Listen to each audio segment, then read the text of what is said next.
Variety is the spice of life, and if you are a Dune fan, you would know this because the spice is everything in the Dune world, and it's, in this case, a 4x real-time strategy game set in the Dune universe and plays a lot like Northgard.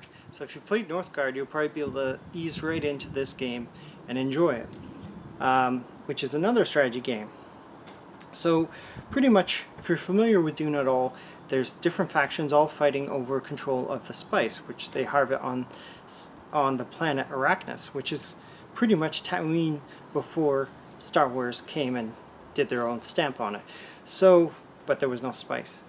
But anyways, so they're all trying to fight over the dominance of the harsh planet Arrakis, and they seek out worm signs, and you can battle your opponents in combat, and you can also develop political intrigue and create complications for the other factions. So much like a lot of strategy games, you're supposed to discover resources, even create villages or create structures and conquer other villages and take over other regions. Now the tutorial feels incomplete. I was able to play it, but it feels like there's a huge amount of time that you have to put into this game to get anywhere.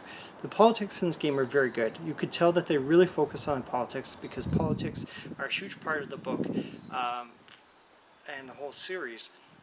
So you can either obliterate your opponent, or you can try to manipulate the other factions into supporting your goals and sort of stab your enemies in the back. So apparently a lot of this game is stabbing your enemies in the backs. So kind of like, not Crusader Kings, I think that's right. Anyways, so there's gorgeous graphics, they look very hand-painted, and the Dunes of Arrakis feel very much alive and vibrant. That's a big plus, and they have to be because you're looking at sand all day in this game, and literally probably all day. So there's a 4-player multiplayer with 2 versus 2 matches, or free-for-all, adjustable difficulty, map size, victory conditions. So there's a lot of customizable options, what I'm getting at. You can adjust the sandstorm aggression, the sandworm aggression.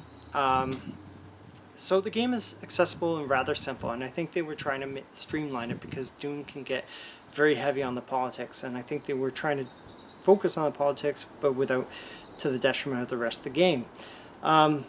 So the spice element has an interesting twist to it. So do you double the harvest rate and risk irritating the sandworms and have more sandworm attacks, or do you play it safe and slow down the harvest rate and then you're going to get a much smaller harvest? So the maps seem fairly small. I played the first mode, I think it was the skirmish mode. Maybe the maps were a little bit bigger elsewhere, but I heard otherwise. The game is very difficult. This week, there's some weeks where we just have games that are just ridiculously difficult. This is one of those weeks. So there's no campaign, which I think is a bummer in a strategy game, because at least you could get some idea of a story, or they could have made up a story and they chose not to. So is it really a RTS game if there's no story? You decide. So the game's visuals look great, but it still feels like a mobile game ultimately. And the game's UI looks really busy with like icons and terminology, overwhelming the overall experience. So the politics and economy seem to be more important than the military aspect of the game, which is surprising because I feel like the movie sort of maybe did 50-50 or more, just showed more of the military might of the different factions.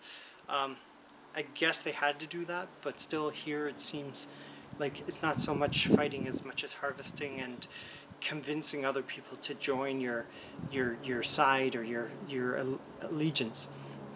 So unlike past Dune games that emulated, Command and Conquer, where it's more about conquering, building structures, and just dominating. So it's a bit of a shift. The game structure still is beyond the collecting the harvest of spice.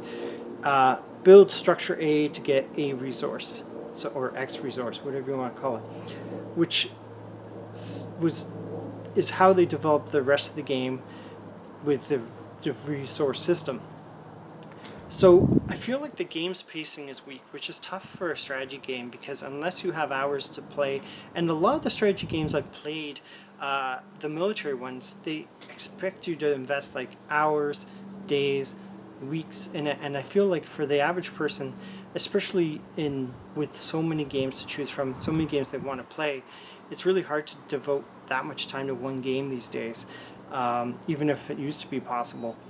So the sessions can last for very long periods that feel like a grueling marathon instead of a fun play session. And the game is not leaning towards quick matches. The game is very slow moving. And I feel like that's the downfall of this game in the sense that if there's no campaign, you're going to go to multiplayer.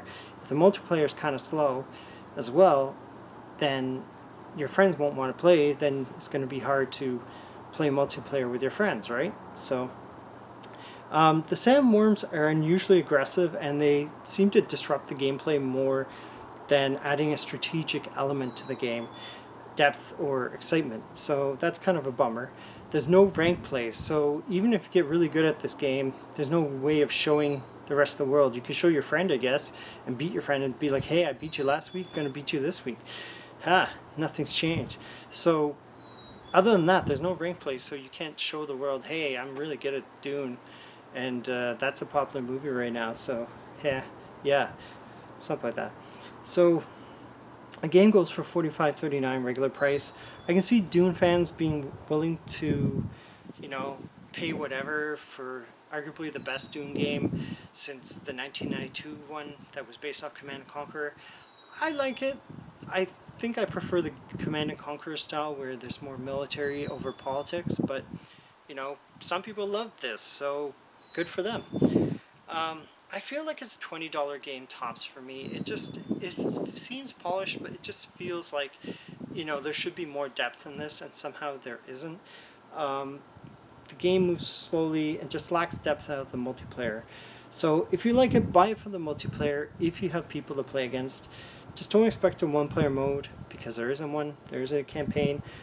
And only buy if you can play with your friends because it's a slow-moving RTS and they have to realize it's slow-moving too.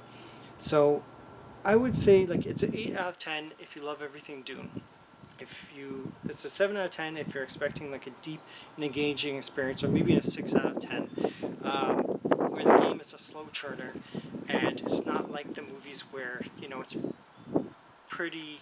There's politics, but it's still action oriented overall, and things are always happening in the movies that I don't think the books really have that kind of pace to it. So, anyways, regardless, you're probably gonna play this because it came out just before the movie came out, and the movie was super popular, earned lots of money.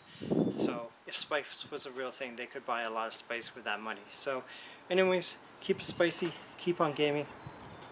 See you later. Bye.